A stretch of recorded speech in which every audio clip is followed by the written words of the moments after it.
বাংলাদেশের শ্রমিক আন্দোলনে যারা দীর্ঘদিন ধরে গুরুত্বপূর্ণ ভূমিকা পালন করছেন এবং শ্রমিকদের স্বার্থে যারা দীর্ঘদিন ধরে কাজ করে চলেছেন তাদের সবার সাথে আলোচনা ক্রমে সবার সম্মতিক্রমে এই শ্রমিক ইস্তেহার প্রণীত হয়েছে।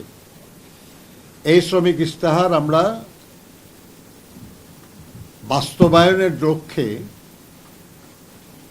যারা প্রাসঙ্গিক, যারা গুরুত্বপূর্ণ, আমরা তাদের সহযোগিতা চেয়েছি। আমরা জানি যে বাংলাদেশে মাত্র মাসখানেকের মধ্যে একটা জাতীয় নির্বাচন অনুষ্ঠিত হতে যাচ্ছে, আর এই নির্বাচনের মাধ্যমে যারাই রাষ্ট্র পরিচালনার দায়িত্বে আসবেন এই শ্রমিক ইস্তেহার বাস্তবায়নের গুরু দায়িত্ব তাদের উপর বর্তাবে।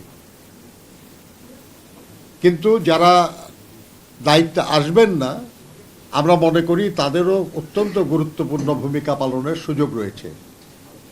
তারা সংসদে এবং সংসদের বাইরে তারা এই শ্রমিক ইস্তেহারে বর্ণিত শ্রমজীবী মানুষের যে আকাঙ্ক্ষা, সেই আকাঙ্ক্ষার কথা তারা পুনঃ ব্যক্ত করতে পারবেন এবং যেখানে যেভাবে সম্ভব তারা এই ব্যাপারে জনমত সৃষ্টি করা, এই ব্যাপারে প্রভাব বিস্তার করা এবং এই ব্যাপারে চাপ সৃষ্টি করার ক্ষমতা রাখবেন।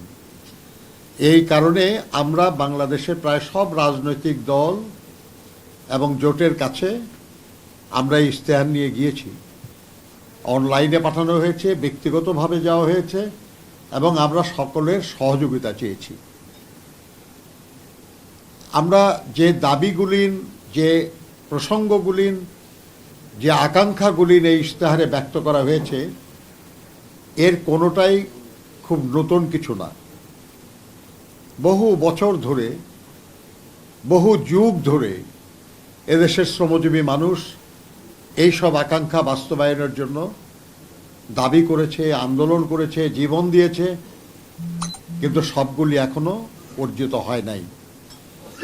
আমরা মনে করি দীর্ঘ রাজনৈতিক সংগ্রামের পর, বিশেষ করে 2024-এর জুলাই আগস্টের ছাত্র শ্রমিক গণঅভ্যুত্থানের মাধ্যমে যে পরিবর্তনের সূচনা হয়েছে, এই পরিবর্তন আমাদের সবার জন্যই সুযোগ সৃষ্টি করেছে আকাঙ্ক্ষা পূরণের। আমরা মনে করি যে রাজনৈতিক দলগুলি তারা জনগণকে প্রতিনিধিত্ব করেন, আর শ্রমজীবী মানুষ এই জনগণের একটা গুরুত্বপূর্ণ অংশ। আমরা যখন স্বাধীনতা অর্জন করি সেই সময় বাংলাদেশের জনসংখ্যা ছিল 7.5 কোটি, আর এখন শ্রমজীবী মানুষের সংখ্যা তাই।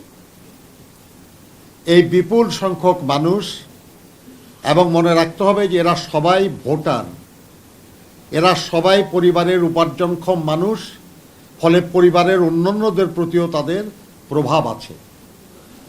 এই ধরনের একটি জনগোষ্ঠী যে কোনো রাজনৈতিক বিবেচনায় গুরুত্বপূর্ণ। আর এইসব মানুষের কল্যাণ, যে কেউ রাষ্ট্র পরিচালনার দায়িত্বে আসবেন তারা জনগণের জন্য যে কল্যাণ করতে চায় সেই কল্যাণ প্রয়াসের অংশ, গুরুত্বপূর্ণ অংশ। মনে রাখতে হবে যে একজন বেকারকে তার জীবন ধারণে সহযোগিতা করেন তিনি, যিনি উপার্জন করেন। একজন ছাত্র ছাত্রীকে লেখাপড়ার দায়িত্বও তার, যিনি উপার্জন করেন, অর্থাৎ শ্রমজীবী কর্মজীবী মানুষ। ফলে জনগণের কল্যাণের যে কোনো প্রয়াসে শ্রমজীবী মানুষের সক্ষমতা বৃদ্ধি, সামর্থ্য বৃদ্ধি যে মূল আকাঙ্ক্ষা, সেই আকাঙ্ক্ষাকে পূরণে সহায়তা করে। এই কারণে আমরা আশা করি যে শ্রমজীবী মানুষের কল্যাণের জন্য যে দাবি বা আকাঙ্ক্ষাগুলির উপস্থাপিত হয়েছে শ্রমিক ইস্তেহারে, সেটার প্রতি আমরা রাজনৈতিক দলগুলির সমর্থন পাব। রাজনৈতিক দলগুলির কাছে আমরা সে অনুরোধ করেছি এবং আমরা